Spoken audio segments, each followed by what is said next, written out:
Bonsoir et merci de nous retrouver pour ce 8e jour de notre challenge.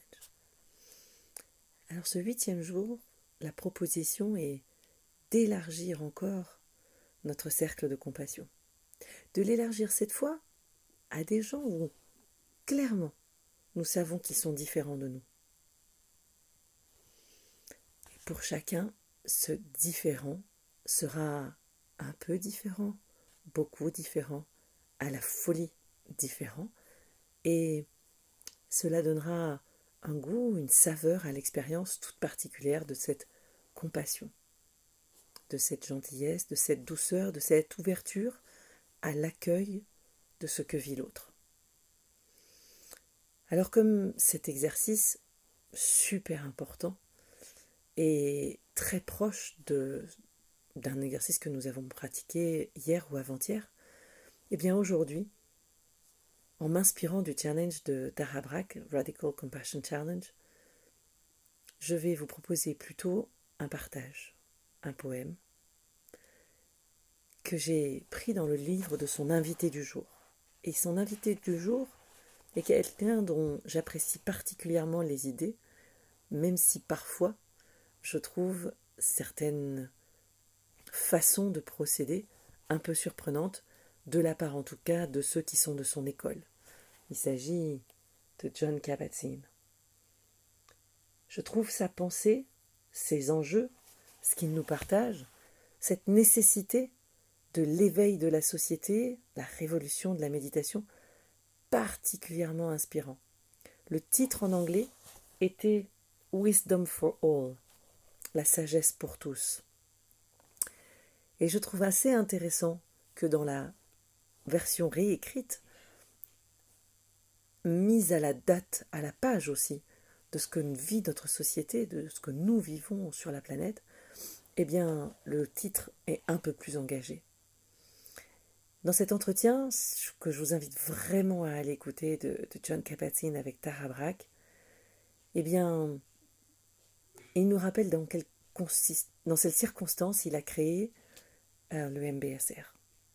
Cet acte d'amour radical, alors que contestataire, interpellé par ses profs au MIT, qui leur disent « mais arrêtez de vouloir tout détruire, vous pouvez faire un truc utile pour la société ». Sa réponse à ça, bien que comme il le dit, on ne voulait pas du tout brûler et détruire toute l'université, on était juste contestataire par rapport à cette question de la guerre au Vietnam. Et oui, ça date de là. Eh bien, Jon Kabat-Zinn et son équipe vont créer le fameux MBSR. Et je trouve que, voilà, dans les conditions dans lesquelles ils l'ont créé, avoir eu cette intuition est super intéressant. J'en profite pour rappeler que dans cet entretien, Jon Kabat-Zinn redit que comment ça la mindfulness c'est laïque? Non, la mindfulness c'est sa pratique, c'est sacré. C'est quelque chose qui nous élève, qui nous fait grandir. Et donc, par essence même, c'est sacré. C'est quoi cette histoire de laïque? Intéressant, quand on pense que c'est justement lui qui a créé ce premier protocole sans lien spirituel, soit séculaire, laïque, pour pouvoir rentrer à l'hôpital. Et donc, voilà, dans tout ce qu'il partage, et dans ce livre que vraiment, là aussi, tous ceux que ça intéresse, qui s'interrogent parmi vous sur est-ce qu'il n'y aurait pas une brique de pleine conscience fondamentale, nécessaire à tout être humain pour pouvoir enfin, comme nous le voyons dans ce challenge de compassion radicale, prendre soin de moi, des autres, de notre relation et de la planète. Alors je vous partage ce qu'il écrit à propos de ce fameux poète Ryokan. Face à un monde de plus en plus petit et conflictuel, un vers de Ryokan, le poète ermite japonais du XVIIIe siècle, me revient sans cesse à l'esprit. Pas de nouvelles des affaires humaines. Comme il est agréable de ne pas avoir de nouvelles des affaires humaines de temps en temps. Comme c'est libérateur.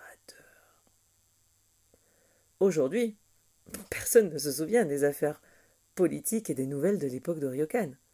Et peu de gens, en dehors de quelques historiens du Japon, de cette époque précise, s'en soucieraient. En revanche, plusieurs siècles plus tard, Ryokan, qui vivait en ermite, mendiait sa nourriture dans les villes, jouait avec les enfants dans les villages sous le regard méprisant des anciens et faisait rien qui soit digne d'entrer dans l'histoire, est toujours présent dans les mémoires et révéré dans le monde entier pour sa poésie et sa sagesse. Alors, voici le poème intégral. Ma cabane est au milieu d'une forêt dense. Chaque année, le lierre verdoyant pousse un peu plus. Pas de nouvelles des affaires humaines, hormis le chant occasionnel d'un bûcheron.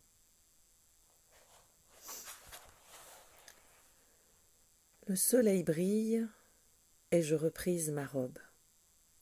Quand apparaît la lune, je lis des poèmes bouddhistes. Je n'ai rien à rapporter à mes amis. Si vous voulez trouver le sens, cessez donc de courir après tant de choses. Cessez de courir après tant de choses. Voilà un conseil qui mériterait d'être pris à cœur. Jusqu'à quel point, c'est à chacun d'en décider, selon ce que nous sommes, ce que nous chérissons par-dessus tout, ce que nous savons de nous-mêmes. Rappelez-vous les vers de Rumi, il y a 900 ans. Les nouvelles qu'on nous rapporte sont lourdes de chagrin pour l'avenir. Mais la vraie nouvelle ici, c'est qu'il n'y a aucune nouvelle. Et la poignante mise en garde aussi de William Carlos Williams dans Asphodèle. Il est difficile de s'enquérir des nouvelles au moyen des poèmes. Pourtant, des hommes meurent misérablement chaque jour par manque de ce qu'on y trouve.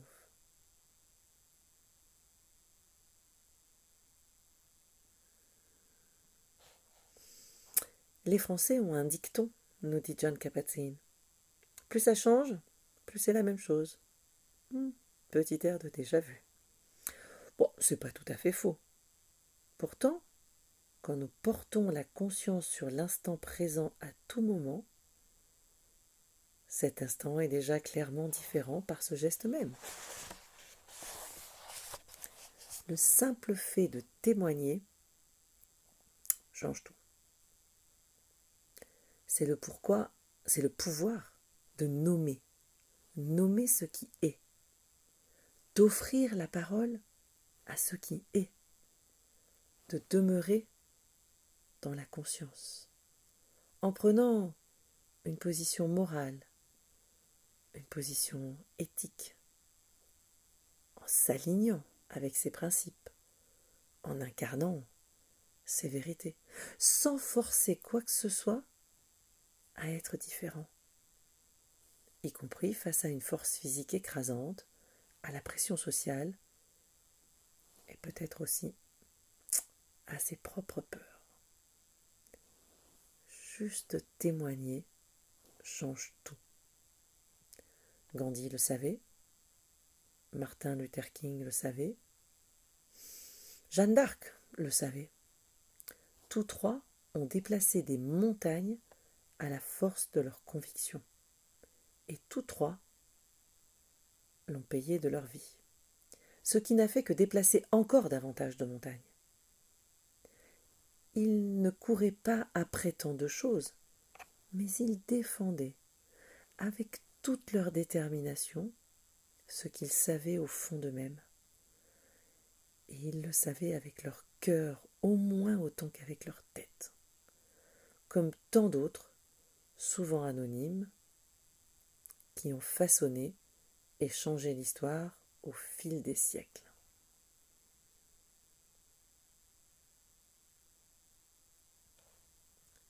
Et le texte continue sur cette question de notre humanité et de notre capacité à témoigner, à ne pas renoncer à ce qui fait de nous des êtres humains.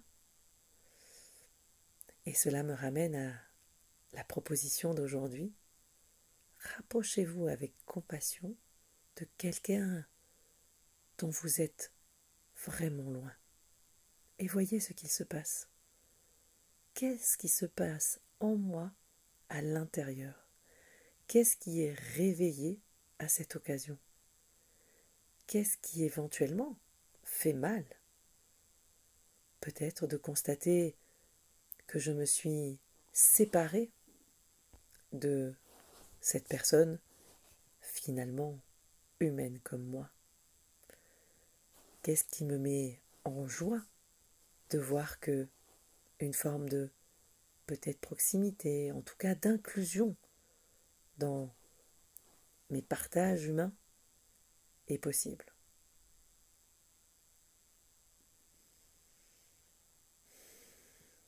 Et puis pour terminer, peut-être 2 réflexions.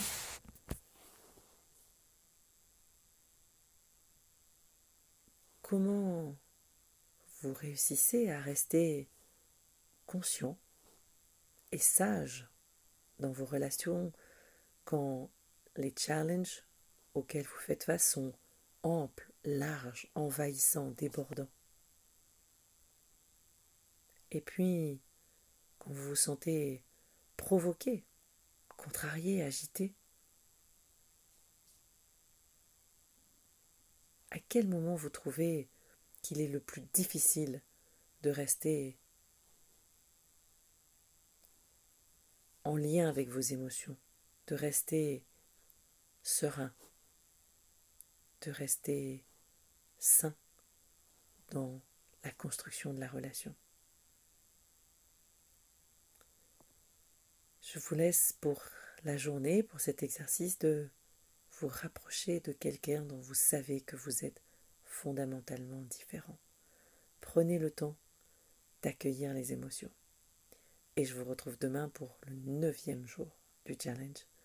Plus que 2 et il sera terminé, mais toujours disponible sur la chaîne YouTube Nat Médite et à répéter sans fin. À très vite.